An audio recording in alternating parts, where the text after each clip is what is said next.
Hello दोस्तों, मैं हरीश मिश्रा स्वागत करता हूं आपका अपने YouTube channel fine art education point में। आज का जो हमारा टॉपिक होगा वो होगा भारतीय तिरंगा, यानी भारतीय तिरंगे से संबंधित प्रश्न जो एग्ज़ाम में पूछे जाते हैं, जैसे डीएसएसबी, केंद्रीय विद्यालय, एकलव्य विद्यालय, इन सब में ये प्रश्न पूछे जा रहे हैं और एनसीईआरटी की बुक में भी हमें ये सब देखने को मिलता है। तो आज हम इसी को कवर करेंगे। तो आज का हमारा जो टॉपिक है वो होगा भारतीय तिरंगा। तो आज हम तिरंगे के बारे में देखेंगे। तो शुरू करते हैं हम अपना सेशन।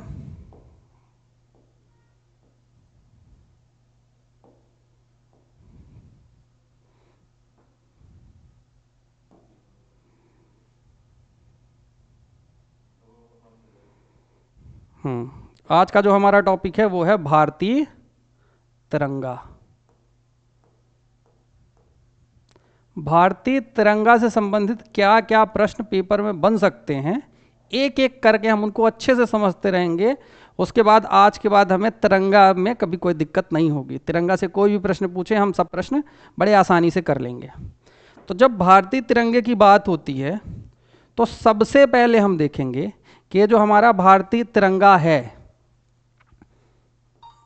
तो इसको हम देखेंगे तो कुछ इस तरीके से तिरंगा हमें देखने को मिलता है। जो हमारा वर्तमान तिरंगा है, चक्र है जिसमें कुल 24 तीलियां हैं। तो इस तरीके से हम अपने तिरंगे का आकार देखते हैं। अब सबसे पहले इसी पर चर्चा करते हैं, इतिहास पर चर्चा बाद में कर लेंगे क्योंकि ये ज़्यादा इंपॉर्टेंट। पहले इसको देख लेते हैं, इतिहास बाद में देखते हैं। तो इसमें सबसे पहले प्रश्न इसके बारे में पूछता है कि इसका अनुपात क्या होता है। तो इसके अनुपात के बारे में हम लिखते हैं कि इसका जो तिरंगे का अनुपात होता है 3:2, यानी 3:2 में ये बनता है। ये तो सब याद कर लेंगे। अब अगर यहां पर पूछ लेता है कि इसकी लंबाई कितनी होगी, तब इंसान थोड़ा कंफ्यूज हो जाता है। तो हमें क्या ध्यान रखना है कि ये इसकी लंबाई होगी, ठीक है। तिरंगे की ये लंबाई मानी जाती है। तो ये होती है 3 और ये इसको चौड़ाई कहते हैं, ठीक है। तो लंबाई कितनी होगी 3 और चौड़ाई कितनी होगी 2। तो ये लंबाई और चौड़ाई का रेशियो आता है। अब इसके बाद आपसे पूछा जाएगा कि इसमें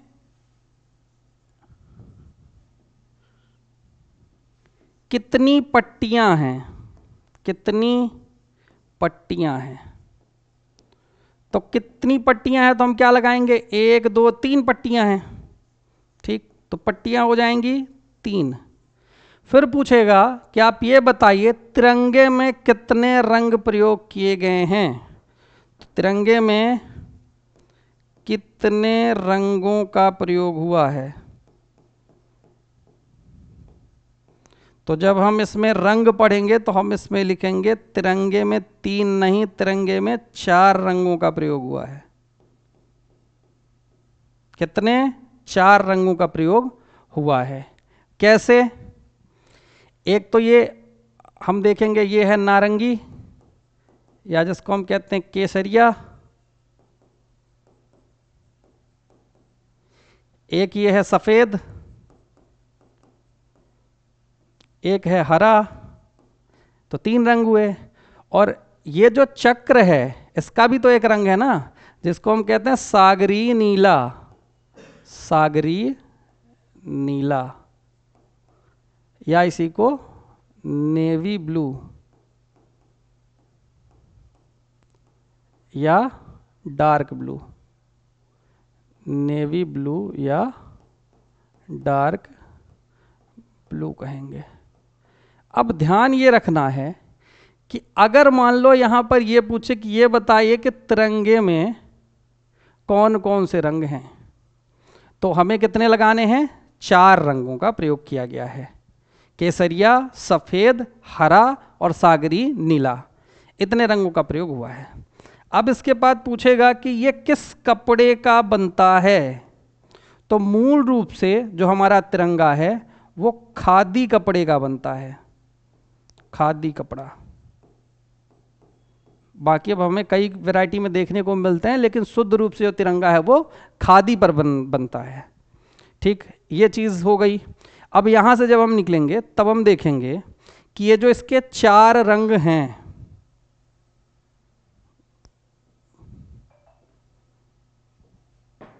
तीन और 4, तो सबसे पहले हम देखेंगे केसरिया,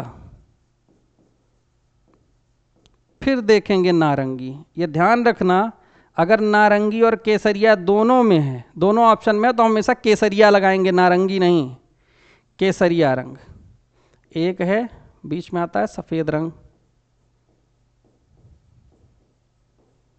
और फिर आता है हरा रंग, और फिर आता है सागरी नीला। नीला या जिसे हम नेवी ब्लू कहते हैं, या इसी को हम डार्क ब्लू कहते हैं। तो ये हो गया। अब पूछेगा केसरिया रंग किस चीज का प्रतीक है, तो हम लिखेंगे साहस और बलिदान का प्रतीक है। साहस और बलिदान का प्रतीक है। फिर पूछेगा ये बताइए झंडे में सफेद रंग किसका है, तो सफेद रंग सत्य और शांति का प्रतीक है। किसका? सत्य और शांति का प्रतीक है। हरा रंग किसका प्रतीक है, तो हरा रंग विश्वास, विश्वास,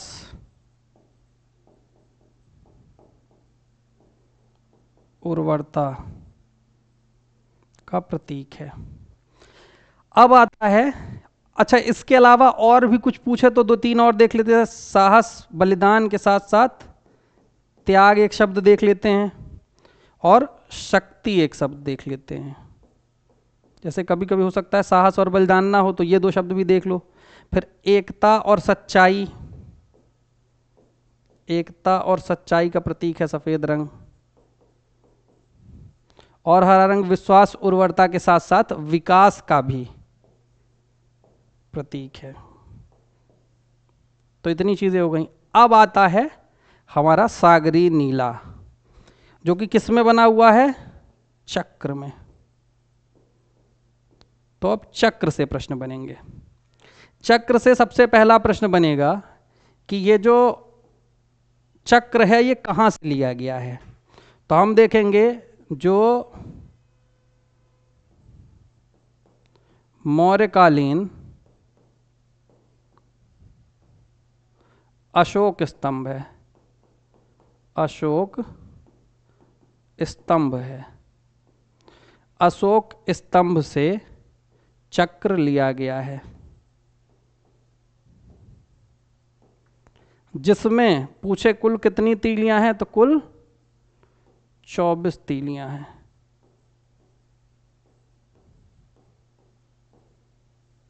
कितनी हैं कुल? 24 तीलियां हैं। 24 तीलियां किस बात की प्रतीक है, तो हम यहां पर देखेंगे इसमें स्थित 24 तीलियां, क्योंकि घंटे कितने होते हैं, 24 घंटे भारत निरंतर प्रगति करेगा। चक्र मतलब प्रगति करता जाएगा, तो 24 घंटे निरंतर प्रगति करेगा। तो 24 घंटे निरंतर प्रगति का प्रतीक है।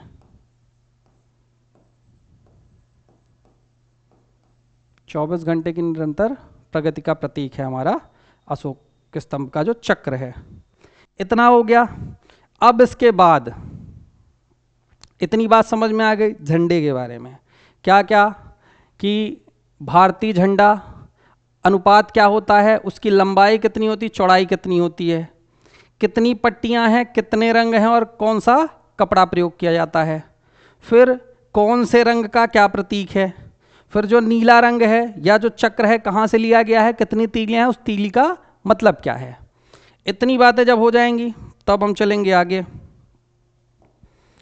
अब आगे हम देखेंगे कि झंडे का वर्तमान स्वरूप, यानी जो हम अभी इसको देखते हैं झंडे का जो वर्तमान स्वरूप है, जो इस समय 15 अगस्त 26 जनवरी के दिन फहराया जाता है, तो वो कब अपनाया गया और कैसे अपनाया गया, तो पहले इसके बारे में थोड़ा देखते हैं।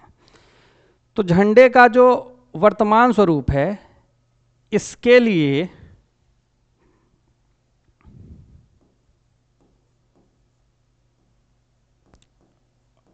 कब अपनाया गया, फिर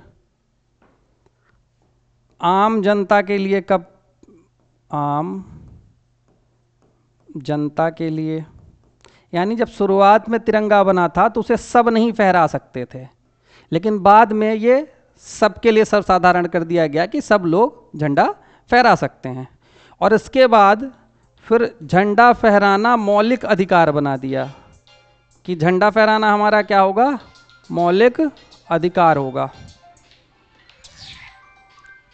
तो क्या होगा, झंडा फहराना हमारा मौलिक अधिकार हो जाएगा। तो ये तीन चीजें हम देखेंगे कि कब इसको अपनाया गया। क्या देखेंगे, सबसे पहले कब इसे अपनाया गया, कब आम जनता के लिए इसे सर्वसाधारण किया गया, और कब इसको फहराना मौलिक अधिकार बना दिया गया। तो शुरुआत से देखते हैं कब इसे अपनाया गया। तो देखेंगे जब भारत का संविधान बन रहा था, उसी समय संविधान सभा ने क्या किया, एक झंडा समिति बनाई, एक समिति बनाई जिसमें कई लोग थे, उसे कहा जाता है झंडा समिति। संविधान सभा ने क्या बनाई, झंडा समिति। अब इस झंडा समिति में एक अध्यक्ष बन गए। तो झंडा समिति के जो अध्यक्ष हैं पूछेगा तो हम देखेंगे झंडा समिति के जो अध्यक्ष हैं वो डॉक्टर राजेंद्र प्रसाद होंगे। डॉक्टर राजेंद्र प्रसाद की अध्यक्षता में पिंगली वेंकैया, किसकी, पिंगली वेंकैया। अब पूछे कभी कि पिंगली वेंकैया कहाँ के थे, तो हम लिखेंगे आंध्र प्रदेश के थे, ये भी ध्यान रखना, आंध्र प्रदेश के। पिंगली वेंकैया जो कि आंध्र प्रदेश के थे, इनके द्वारा झंडे का डिज़ाइन तैयार किया गया, डिज़ाइन तैयार किया गया। किसकी अध्यक्षता में, किसने तैयार किया, ये ध्यान रखना है। फिर हम देखेंगे 22 जुलाई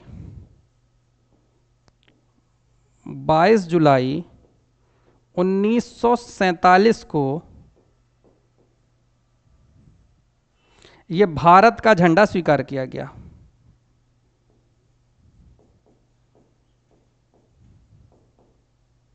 भारत का स्वरूप, भारत के झंडे का स्वरूप, भारत के झंडे का जो वर्तमान स्वरूप है स्वीकार कर लिया गया। तो ये बात आपको समझ में आ गई होगी कि कब स्वीकार किया गया, कैसे स्वीकार किया गया। अब ये स्वीकार हो गई, इसीलिए चूंकि 22 जुलाई को झंडा स्वीकार किया गया था, इसीलिए हम जो झंडा दिवस मनाते हैं वो 22 जुलाई को मनाते हैं। झंडा दिवस कब मनाते हैं, 22 जुलाई को मनाते हैं। क्यों, क्योंकि 22 जुलाई 1947 को ही झंडे का ये जो स्वरूप है वो डॉक्टर राजेंद्र प्रसाद की अध्यक्षता में स्वीकार किया गया था।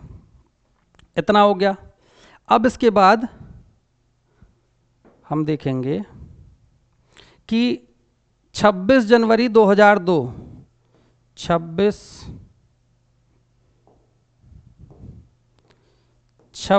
जनवरी 2002 को, कब, 26 जनवरी 2002 को ये अधिकार दिया गया कि अब आम आदमी लोग के जो लोग हैं, आम आदमी पार्टी नहीं, आम आदमी जो सामान्य जनता है वो भी झंडा फहरा सकती है। ये 26 जनवरी 2002 को ये आदेश आया। उसके बाद मौलिक अधिकार देखेंगे तो मौलिक अधिकार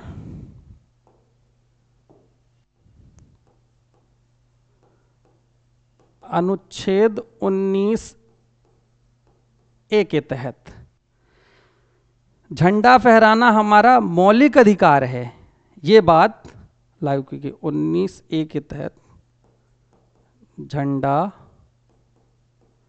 फहराना हमारा मौलिक अधिकार है।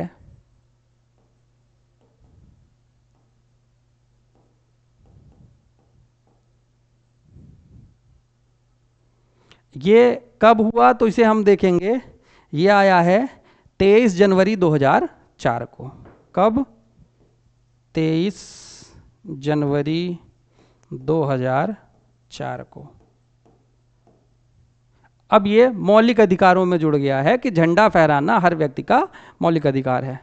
ठीक, अब इसके बाद एक और चीज देखेंगे। भारतीय तिरंगा 2 बार फहरता है, एक बार 15 अगस्त और एक बार 26 जनवरी को, है ना।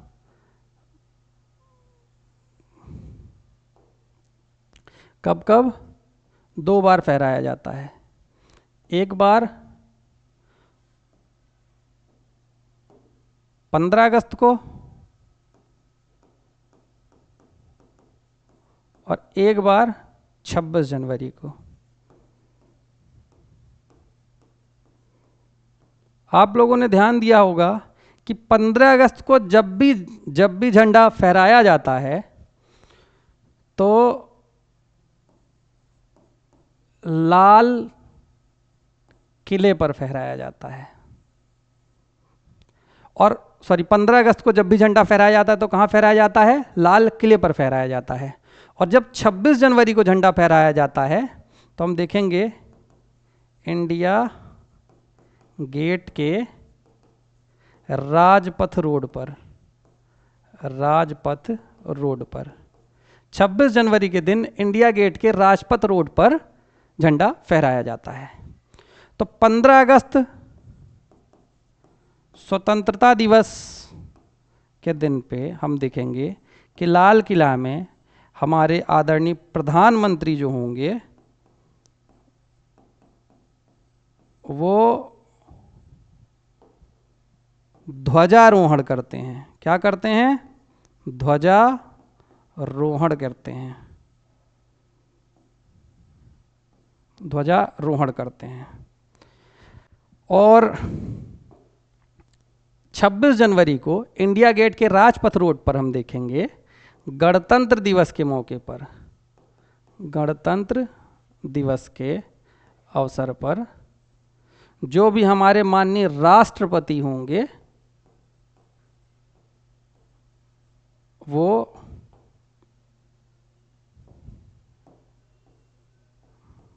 झंडा फहराते हैं। क्या करते हैं? फहराते हैं। ध्वजारोहण और झंडा फहराना दोनों अलग अलग बातें हैं। जब 15 अगस्त को झंडा फहराया जाता है तो जो हमारा तिरंगा होता है वो क्या किया जाता है? नीचे से, देखा होगा, नीचे से ऊपर ले जाते हैं, नीचे से ऊपर ले जाते हैं, फिर उसके बाद वो फहराया जाता है। तो उसे कहते हैं ध्वजारोहण, यानी नीचे से ऊपर ले जा करके फिर उसको फहराया जाता है, तो उसे कहते हैं ध्वजारोहण।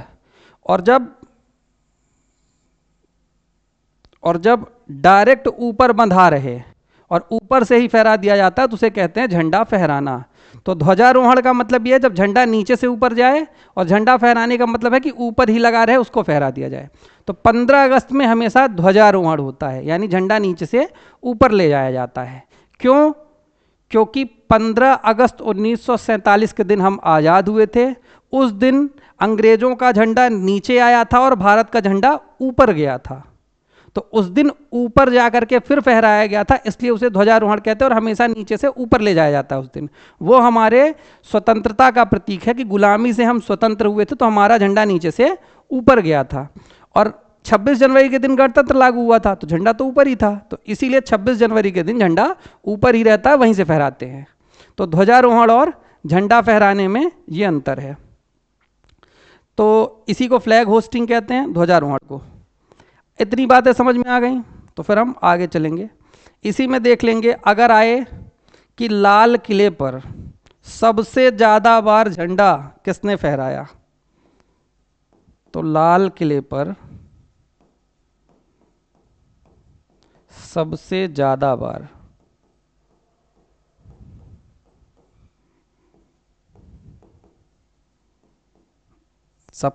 ध्वजारोहण लिख देते हैं, ध्वजारोहण। अब ध्यान रखना ध्वजारोहण और झंडा फहराने में सबसे ज्यादा ध्वजारोहण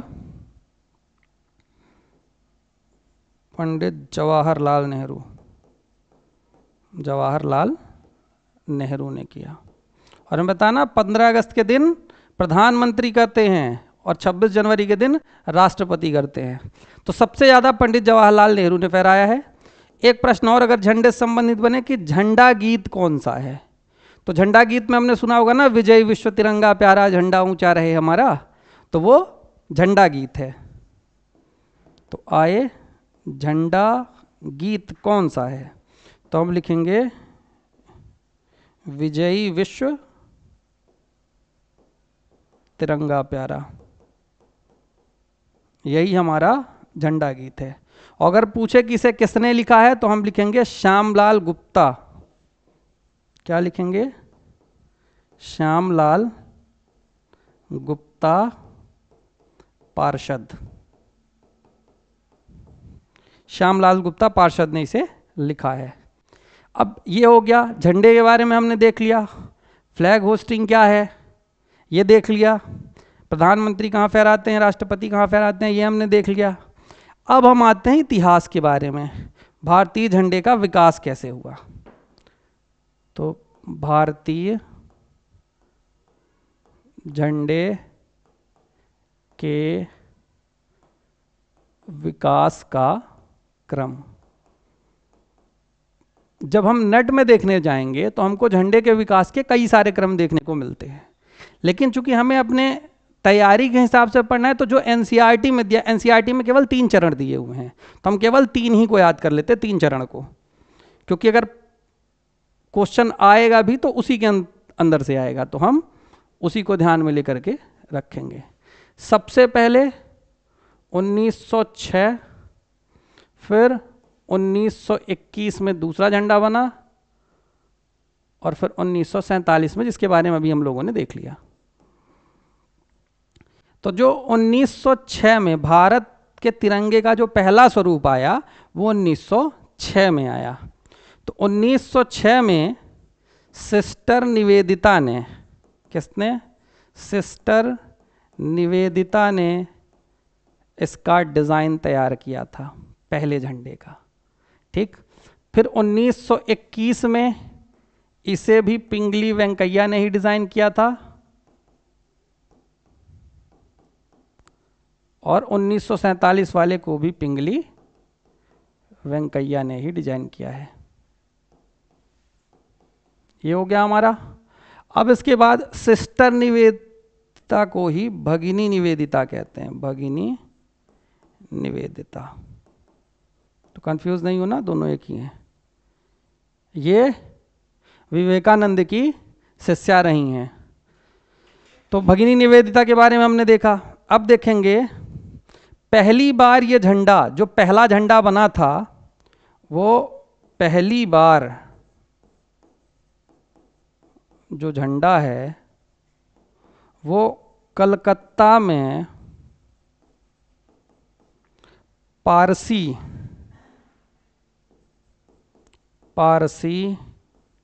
बागान पार्क है, यहाँ पर फहराया गया। कहाँ? कलकत्ता के पारसी बागान पार्क में पहला झंडा फहराया गया। कब? 7 अगस्त 1906, 7 अगस्त 1906 को ये चीज हो गई। अब पिंगली वेंकैया ने दूसरा डिजाइन किया और तीसरा भी पिंगली वेंकैया ने डिजाइन किया। अब बात आती है तीनों झंडों में अंतर क्या है। जैसे पूछ लेता है कि जो 1921 में झंडा बना था उसमें कितने रंगों का प्रयोग किया गया है, पहली पट्टी किस रंग की थी, दूसरी पट्टी किस रंग की थी। तो जब इसमें हम देखेंगे तो यहाँ पर हम तीनों का थोड़ा डिज़ाइन देख लेते हैं। तो सबसे पहले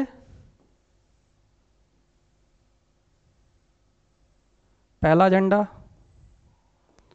फिर दूसरा आया और फिर तीसरा आया। पहला आया था 1906 में, दूसरा आया था 1921 में और तीसरा आया था 1947 में। ये पेपर में सन भी पूछे गए हैं, ये ध्यान रखना।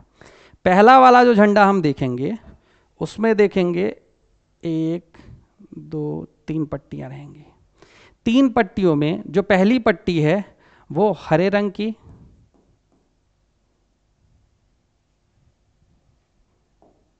पहली पट्टी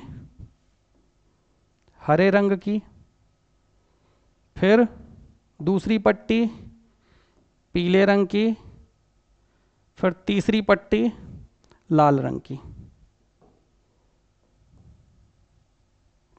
ये 3 रंग हमें यहां पर देखने को मिलेंगे। अब इसके बाद क्या मिलेगा, यहां पर देखेंगे तो यहां पर हमें 8 कमल सफेद रंग के, सफेद रंग से बने 8 कमल देखने को मिलेंगे पहली लाइन में। यहां पर 1 2 3 4 5 6 7 और 8 कमल मिलेंगे। फिर उसके बाद देखेंगे तो यहाँ बीच में यहाँ पर लिखा है वंदे मातरम। क्या लिखा है?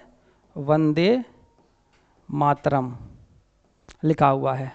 और सबसे नीचे जब हम देखेंगे तो यहाँ पर एक चंद्रमा और यहाँ पर एक सूर्य, इतनी चीज़ें बनी हुई हैं पहले वाले झंडे में। पहले रंग देखें, हरा पीला लाल। पहले वाले में 8 कमल सफेद रंग से, बीच में वंदे मातरम और तीसरे में एक साइड चंद्रमा, दूसरे साइड सूर्य। दूसरा झंडा जो हमारा आया इसमें भी 3 पट्टियां थी। इसमें पहले सफेद था, फिर हरा आया और फिर लाल आया।